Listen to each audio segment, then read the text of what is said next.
Luc Laventure, bonjour. Bonjour. Bienvenue dans le Buzz Média Orange du Figaro. Alors je rappelle, vous êtes le directeur des antennes de France-O. C'est l'une des chaînes du bouquet, comme on dit aujourd'hui, de France du groupe Télévisions. France Télévisions, et chaîne qui bascule dès demain, donc le 14 juillet, sur la TNT au niveau national en France. Et pour évoquer cette actualité, je vous propose de découvrir le chiffre du jour. Le 23 août, c'est la fin du mandat en effet de l'actuel président de France Télévisions, Patrick de Carolis, à la tête du groupe, et son successeur Rémi Fimelin, qui est le patron de Prestalis, les NMPP sur la presse en France, a déjà annoncé que France-O et France 3, je le cite, devaient renforcer leur mission de proximité. Qu'est-ce que ça vous inspire comme première déclaration de votre futur président ? Allégresse, j'allais dire, c'est dans l'ADN de Rémi Fimelin, puisque c'est un expert du groupe. Il a été patron de France 3. Et puis, j'allais dire, cette sensibilité régionale qui est liée à ses origines fait que nous allons nous rencontrer forcément, puisque, effectivement, France3 et RFO France-O sont des chaînes régionales avec France-O et RFO un ancrage ultramarin très très fort. Et je trouve très intéressant qu'ils disent qu'il ne faut pas que nous soyons, et ça a été non pas toute l'ambiguïté, mais de toute notre volonté de faire en sorte que nous ne soyons pas l'alibi de France Télévisions, pour qu'on ne dise pas que nous soyons une chaîne ghetto, la chaîne de la diversité. Au contraire, il faut que la diversité irradie l'ensemble des antennes du groupe. C'est ce qu'on a commencé à faire et c'est ce qui va être renforcé par Rémi Fimelin, et je suis content qu'il soit attentif à cela. Et notre ancrage ultramarin, c'est intéressant parce que il va nous permettre de décrypter un petit peu le monde, puisque les ultramarins, l'outre-mer, je devrais dire plutôt les outre-mer, qu'est-ce que c'est ? C'est la France du bout du monde, c'est la France des trois régions, Amérique, Asie, Afrique.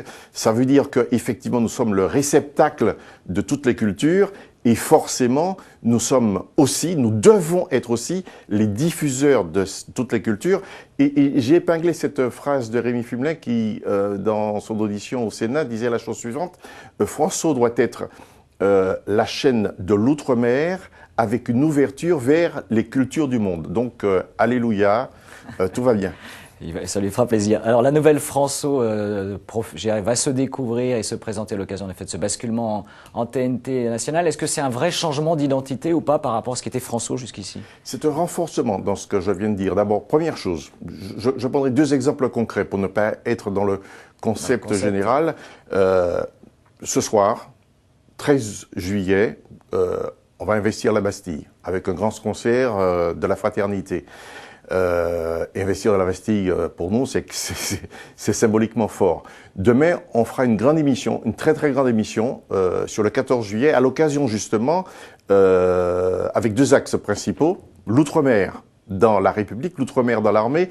On s'est aperçu, et l'avant-dernier mort sur le terrain d'opération d'Afghanistan, eh bien, c'est un Guadeloupéen, et on s'est aperçu qu'effectivement l'outre-mer prenait une place très importante au niveau de l'armée, pas de l'armée de façon générale, mais sur les terrains de conflit. C'est important et nous allons rendre un hommage à ces troupes, qu'elles soient d'origine antillaise, qu'elles soient d'origine du Pacifique, qu'elles soient polynésiennes, etc., etc.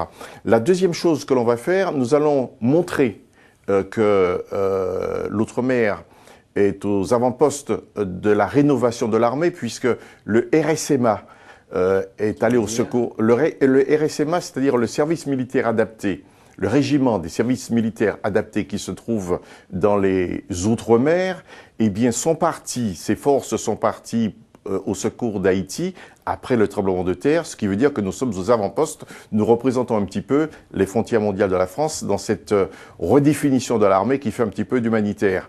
L'autre élément qui est important après l'outre-mer, c'est l'Afrique, puisque les troupes africaines, dans le cadre du cinquantenaire des indépendances des pays africains, ces troupes vont défiler sur les Champs-Élysées.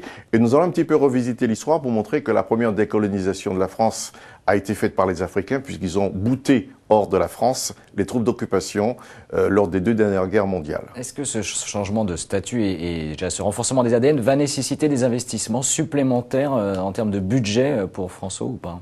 Forcément, forcément. Alors, 2 chiffres. Très rapidement, le coût de grille de France-O est de 18,8 millions. Et on a eu un abondement de 6 millions pour pouvoir nous permettre de... Voilà.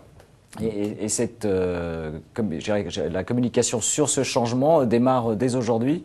Il y aura une campagne publicitaire, des messages relayés sur France Télévisions? Non, on a eu ça remonte à Tessier.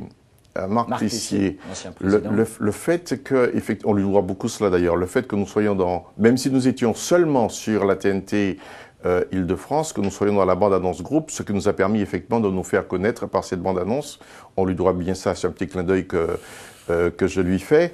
Et je trouve Non, on va pas faire de campagne de publicité, nous allons travailler, je pense que l'acte précède la publicité que l'on va faire et les téléspectateurs vont nous juger sur les actes. Alors la chaîne n'est pas mesurée aujourd'hui dans le Mediamat qui mesure l'ensemble des grandes chaînes nationales oui. Y compris de la télé. Est-ce qu'on a une idée quand même précise de l'audience aujourd'hui de France-O? Précise, non. On a ce qu'on appelle le Calimat, truc qualitatif. Voilà, les indicateurs qualitatifs, on est bien perçu. On est bien perçu, ce qui nous permet de dire que ça va renforcer effectivement notre positionnement. À propos de notre positionnement qualitatif, deux choses. Nous étions, nous étions, quand nous avons été créés en 98, simplement sur le câble satellite. Après les événements des banlieues de 2005, le président Chirac a décidé de nous mettre effectivement, de préempter un canal sur la TNT Île-de-France. C'était reconnaître notre valeur, notre exemplarité en matière de vivre ensemble.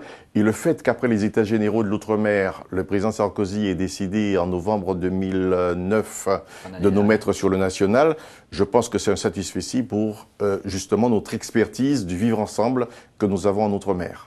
Eh bien, Luc Laventure, merci. Merci d'être venu dans le Buzz Média qui, lui, va faire également une petite pause estivale. Nous nous retrouverons fin août avec de nouveaux invités pour cette saison. Merci à vous encore et très bonnes vacances surtout. Merci de m'avoir reçu.